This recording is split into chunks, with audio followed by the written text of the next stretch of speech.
speak on Senate Bill 5624, which I have prime sponsored.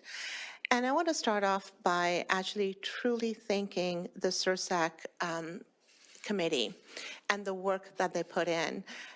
I have been a part of a lot of committees in my life, and I have to say that the discussions, the subgroups, the work that was done through that SURSAC committee was truly tremendous. And I really do want to thank members for that, and I hope to have done justice to bring those recommendations and those voice to the bill.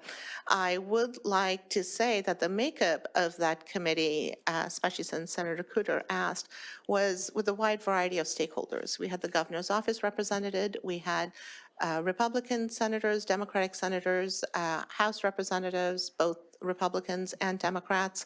We had tribal representation, we had peer recovery services representation, we had the prosecutor's office, we had local government, we had defense, we had health plans, we had law enforcement representation, we had experts who deal with diversion, they were represented. We had University of Washington addiction specialists there, we had youth in recovery, we had individuals in recovery, and the whole point of putting that group together with diverse voices was to really take a look at what is evidence-based, what is best practices, what is data-driven.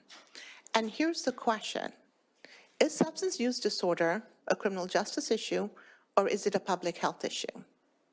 Substance use disorder is a public health issue. Criminal activity that is associated with substance use disorder is criminal activity, and we have to be able to separate the two. And so the question is, what do you do for personal amounts of drug possession cases? Simply drug possession should not be a criminal activity. Thefts that are associated with it, absolutely are criminal activities. Criminal trespass, absolutely. Burglaries, any criminal activity that is associated with drug use, that is a current criminal activity. And so when you take a look at those cases that are solely about drug possession, how do we as a society address that issue? And it's very easy to say this is where the criminal justice system needs to play a role.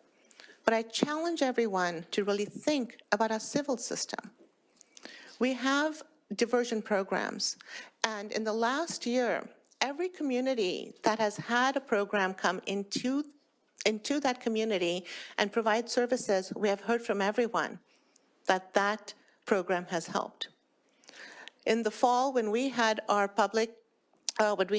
interim hearing in the Yakima area, we had someone, the local sheriff, tell us that one of the benefits he saw was from the LEAD program there, that they were able to make a difference that the criminal justice system couldn't.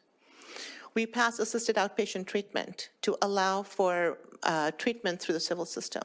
We updated our civil commitment statute to allow for treatment through our civil system. We updated Ricky's law to ensure people can get treatment. And when we take a look at what is happening across the world, that is where people are moving to, because that is what the data tells us is how we treat individuals who are struggling with substance use disorder. And so the question I would like all of us to really think about is, if your loved one was struggling, what would be the process that you would like for that person to undergo? And I leave you with that. I'm happy to answer any questions.